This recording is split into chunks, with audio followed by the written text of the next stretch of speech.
Yarn comes in all shapes and sizes. This is probably the one you've seen most often. This is a skein of yarn, and it's really simple to remove the label, find the end, and start crocheting your project.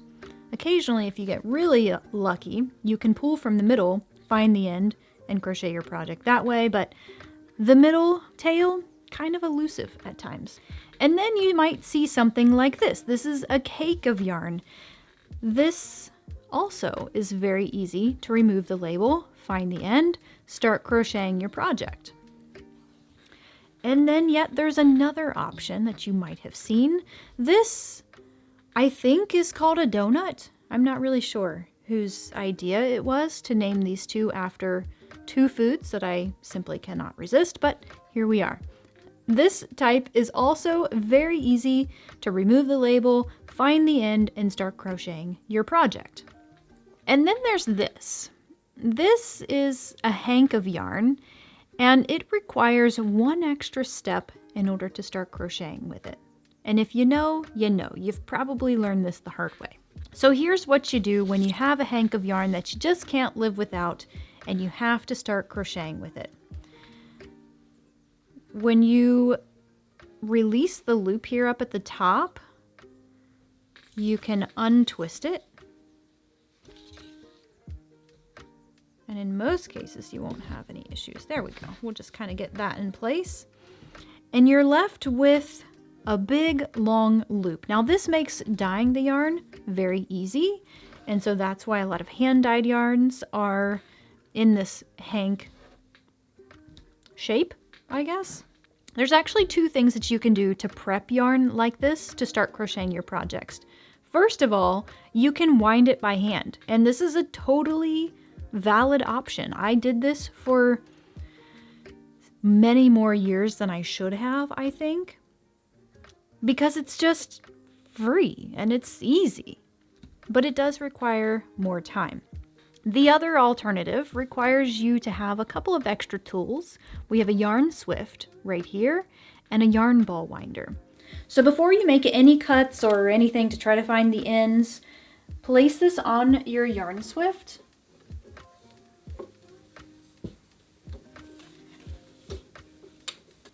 And then once it's secure and on your swift, then it's the safest time to go ahead and make the cuts. So the first thing I'll remove here is the label. You might find the label in different places depending on the type of yarn that you're using. And you'll see various little strings throughout, kind of holding everything together. So this one we've got just a few. I like to start with these ones first.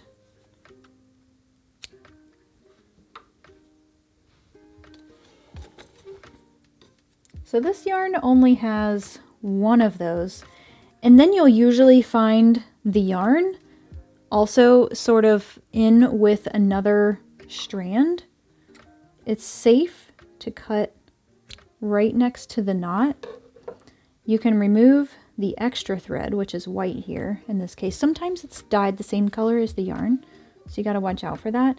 And then this creates the two ends of the yarn. So depending on which side you have your ball winder on, that will be the side that you use. I would use this one that's, pulling in this direction if the winder was in the opposite direction. But since my ball winder is located over here, I'm going to use this one. Just sort of loop it around the yarn catch here. Place the yarn in that little groove, and then I can start winding. Now first, you'll need to hold on to the yarn a little bit with your hand. I usually find that holding the yarn with my hand here really helps the process because of where I have my yarn ball winder sitting. It's really not in the most optimum spot, but we're working with what we have to work with here in my little setup.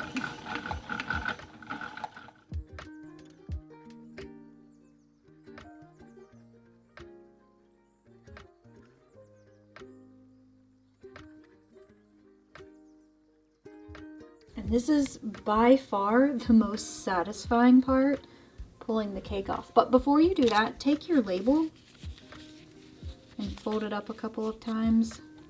Place it in the top there. And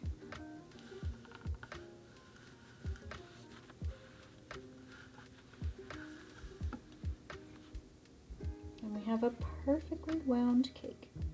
So it's pretty quick and easy to wind a usable cake of yarn like this from a hank using a Swift and a ball winder, but you don't have to have these two pieces of equipment. And in fact, if you're not using yarn like this very regularly, it might not be worth it for you. I'll have them linked below if you want to check them out. They're not the only two options.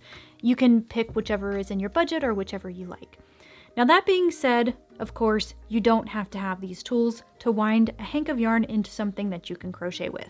There's a couple things you can do. First of all, if you have a buddy, if you have somebody that can help you, you'll untwist it just like we did before we started winding it, and have the person hold it just like this. And you can already see the tail kind of hanging here. You would then just wind a ball of yarn as they're holding it. So that's one potential option.